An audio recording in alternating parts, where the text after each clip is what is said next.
Hi, Dr. Andrea McSwain, and today is going to be a important routine where we discuss the goals of getting the body organized to the midline. You have the left lane, the right lane, and the center lane. And so it's only at the end that we're going to actually cross over that. So it's really important to keep those lanes open so that we have more motion in the center lane, which is the spinal cord and the spinal column, and that's a lot about spinal flexibility. So start seated on your mat, and if you need to put your back against the wall, you can.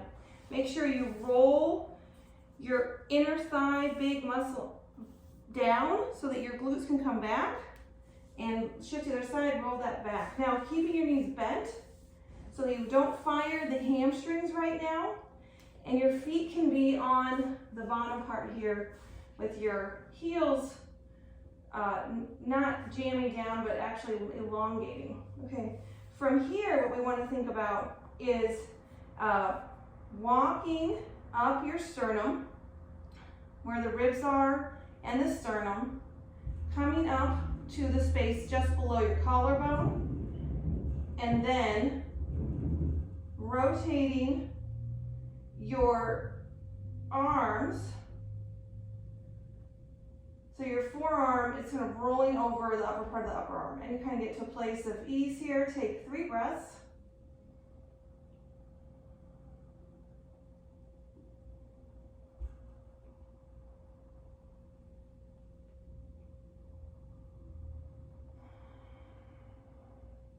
And now, kind of want to think about your upper back right here, and you want to flex it and extend it 3 times, and then keep it flexed. Again, this is staying out of your neck. It's the upper back. So you might feel a stretch in the mid and lower back as well for right now, and that's okay. Take an inhale. Bring those collarbones up on the inhale. Okay. Bring your fingers out in the shape of a Y. Now bring your fingers down as you keep your shoulders up. Very good. Okay. I'm going to shift so you see me here. And what I want you to do here is we're going to get long on the side bodies. We're going to go over to the side. Okay. As you come up with this arm, make sure this side stays high. And then when you come over, again, you're not crossing over the midline, you're actually coming up, and you're moving over by extending here and here. So you're not crossing the midline. Take 3 breaths.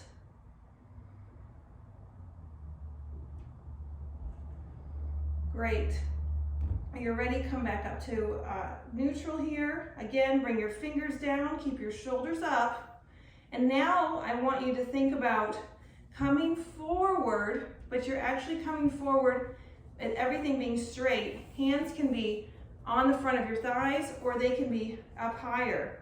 Now at this point, you might want to extend your legs, but I would encourage you to keep a very nice bend that actually makes it longer for this muscle in the thigh.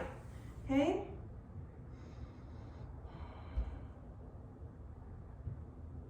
Three breaths. Good. Feeling all those muscle fibers having a chance to get longer. We're going to repeat on the opposite side. Again, arm comes up. The other side also comes up. And when you come over, you're not putting your hand over your head. You're keeping your arm over here. Now, what you might try too, if this is a lot up here of engagement, is actually just pointing the elbow to the sky. Again, staying high on this side. Now, hopefully here you're feeling your leg muscles do the work. The front of the thigh, you're feeling the glutes support you. And then when you're ready, come back. You can bring your arm up again. And then bring your fingers down and keep your shoulder up. Now I want you to take your hands underneath the rib cage. As you fold forward, again, you're going to probably feel a lot of pull in the hamstrings. If you feel that turning on, come back, bend the knees a little bit more, okay? Letting the knees have the direction of pointing towards the toes. And over time, if that doesn't make sense to you now, it will make sense. And then hinging, where my fingers are, inside the groin crease, hinging there, okay? And again, this might be as far as you go, which is great, because you want everything to be turning on. You want the left, right, and center lane to all have space. Now, if you feel you're a little congested, you can roll out, and also roll out the calves. Roll out the calves, okay? Again, you've got those ribs lifted, and you're coming forward with them. Placing the hands down and taking 3 breaths. Feet are relaxed, you know.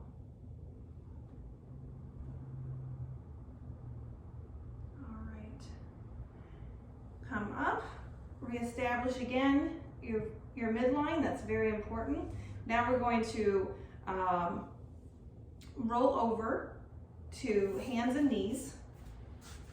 When we roll over to hands and knees, remember, this is an opportunity where you want to keep 1 hand and 2 knees down, or 2 hands and 1 knee down, okay? You don't want to be doing too much that will cause you to constrict into the midline.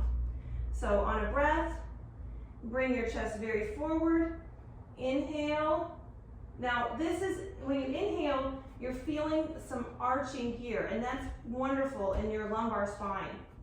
You're also feeling how your arms kind of get sucked forward, but you still keep a bend in the elbow. And that is cat. Cow is elevating and a little bit of rounding, and you're feeling that spinal cord get lifted from where the other side of the belly button is. Okay, repeat that 5 slow times,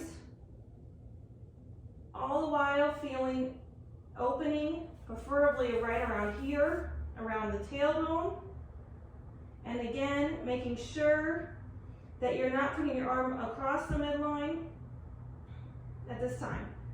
Remember to keep coming forward with your chest so your arms get some work, and also your legs do too.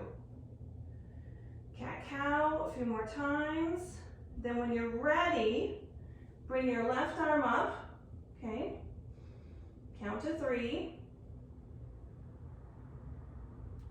Bring your left arm down. Do 2 cat-cows in the center, 2 or 3. Again, reestablish midline. Okay, come back up, the right arm. 3 breaths. Now again, you're not over midline, you've separated midline. Come back down. 2 cat-cows to reestablish midline. Okay, and now you're gonna make sure your legs are engaged, your chest is really forward. Now lift 1 leg up. Again, you don't wanna cross over midline. You wanna keep it separated. You can put some movement in that leg or keep it elevated with the muscles. Make sure you're not jamming into your neck. Come back to center, 2 cat-cows. Repeat on the opposite side. Okay. Again, you can keep it still, but you want to make sure your pelvis stays as flat as possible. And then bring it down. And then cat-cow 2 times. Now, the stronger you get, the more you'll be able to move your knees back and your chest forward.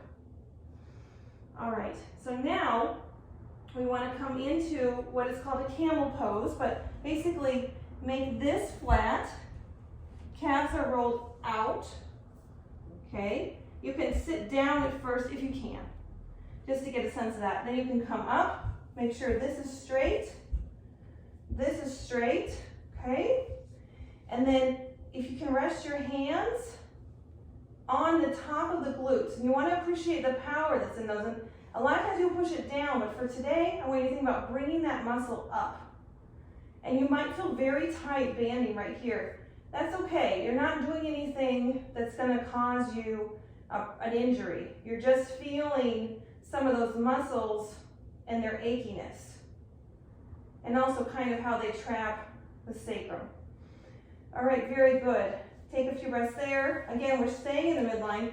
You're gonna bring one leg up, stay in a deep squat, knees over the middle of the foot, and allow your body to hang.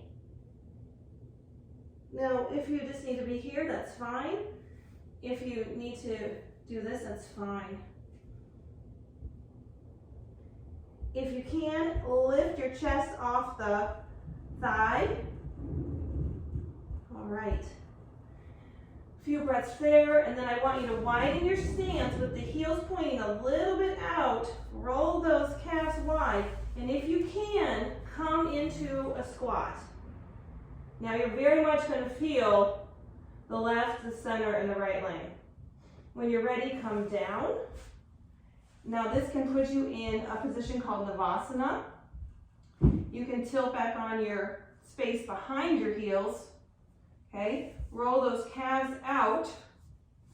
You can put your hands down on the floor and be here with your sits bones, or the parts where your hamstrings attach, bolted into the ground. Lift the leg, come down. Lift the other leg, you can hold for a few breaths. Come down, you can bring your arms up. Okay, you can also bring your legs up. Okay, and your arms. But you don't have to, because you really want to make sure you're getting it done right, where you feel the opening, the chest opening, and you feel the powering up of the glutes and the quads. All right? And then we're going to roll down. Now this is called Pigeon, but it's on the back. And basically this is where we're going to cross the midline. So first of all, bring the glutes and the meat of the butt way, way high up your back. Settle this down. Bring the knee so it's directly over the hip, or maybe it's a little bit closer to your foot, like that, or on the other side here, like here or here. So this muscle's doing the work. You don't want to bring it all the way in here and jam it. Okay, so you've got that. Then you can lay your leg on the other foot, excuse me, the leg on the other leg. Press in here. Good, and feel a lot of ligaments responding, a lot of muscle responding. Take 3 breaths. Now we've crossed the midline, but you've got the left leg, the middle leg, and the right leg. And if you're not ready to do this now, don't do it. It's fine. Then you can cradle your foot in your hand. And now that you've separated the left side from the right side, you can lower, but you don't have to. And this is probably good. Again, you want to feel those small engagements. All right, and then when you're ready, bring the leg back, rotate the calf out, push your hand into your knee. Repeat on the other side. Okay, and then at the end, you're going to put Restorative Bridge. So knees together, feet out, calves out, hands can rest. You could definitely do well to put a block in between your knees. And you're going to roll to the side when you're done. Excellent work. And don't cross your legs. Actually, put your feet like this or like this, and we'll say namaste. Thank you so much for joining me. And Nico.